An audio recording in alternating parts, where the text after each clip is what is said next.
does it work?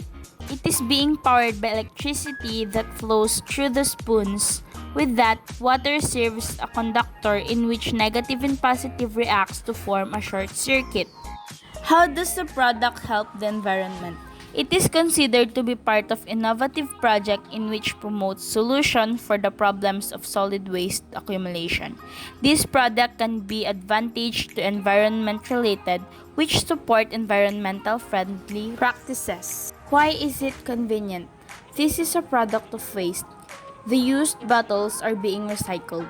Also, used wires are from old appliances.